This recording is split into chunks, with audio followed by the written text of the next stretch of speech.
Palm Sunday is the first day of the Holy Week leading up to the Jewish holiday of Passover.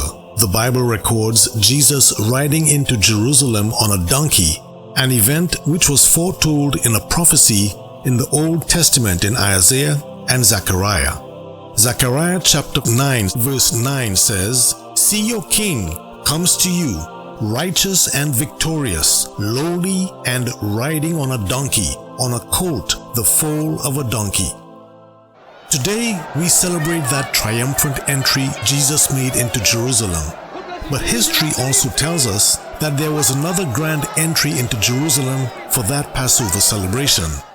In their book, The Last Week, Marcus Borg and John Dominic Crossan tells us that in the year 30 AD, Roman historians record that the governor of Judea, Pontius Pilate, led a procession of Roman cavalry and centurions into the city of Jerusalem.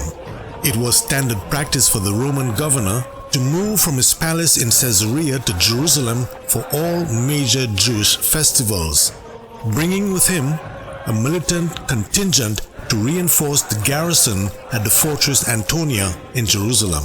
The show of force was to put down any uprising from anyone who dared to revolt against their oppressors on the anniversary of the Jews' freedom from captivity in Egypt. Contrast that with Jesus riding into Jerusalem on a donkey, and the crowds crying, "Hosanna to the Son of David!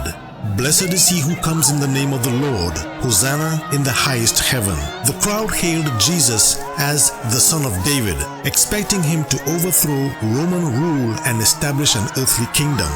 But Jesus was not an insurrectionist. He was the Messiah, who came to set us free from the bondage of sin. Hearing how the crowd was reacting to Jesus, the religious leaders were concerned that Jesus was making them more unpopular. The Pharisees and chief priests held a meeting to decide what to do about Jesus.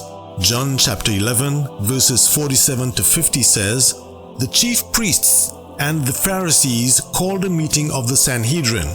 Then one of them named Caiaphas, who was high priest that year, spoke up saying, 'You don't realize that it is better for you that one man dies for the people than the whole nation perish?'" That Holy Week shows so many contrasting situations in what was a tense and politically charged atmosphere in Jerusalem at that time.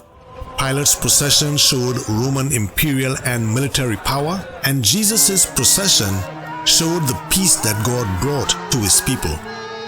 The Jews were looking for a new leader to overthrow the Romans, and the religious leaders were fearful for their positions in society and wanted Jesus killed. Which parade would you have followed?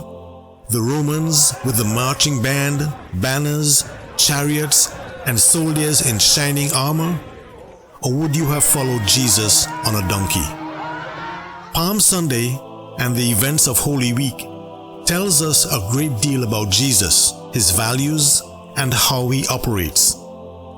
Jesus was also demonstrating to us how we are to live in this world where it is so easy to follow the wrong crowd.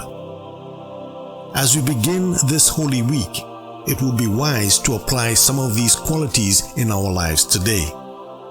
Humility. Jesus displayed humility by choosing to ride on a young donkey that had never been ridden before. Jesus was riding on an animal which was symbolically untouched. The connection there is the idea of sacrifice. Jesus displayed humility by washing the feet of his disciples. Jesus said he came not to be served, but to serve and to give his life as a ransom for our sins. Obedience. Philippians chapter 2 verses 8 to 10 tells us that Jesus was obedient to his Father unto his own death on the cross. But being obedient to God will make you unpopular with the masses. The crowd that was cheering for Jesus days before was now calling for his crucifixion because he did not do what they expected, which was to overthrow the Romans.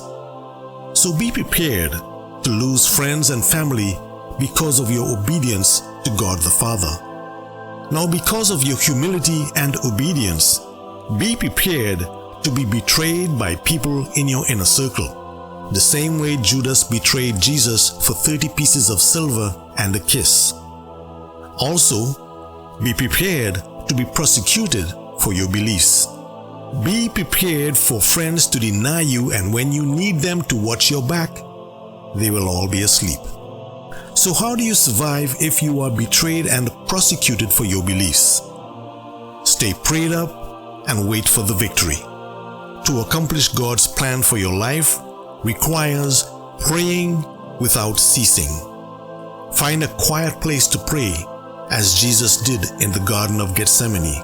Spend this Holy Week in prayer and fasting. In the end, victory will be yours, just like Jesus had victory over his death in his resurrection. He did not ride into battle on a war horse, but on a humble donkey, bringing the peace of God and salvation to all of us.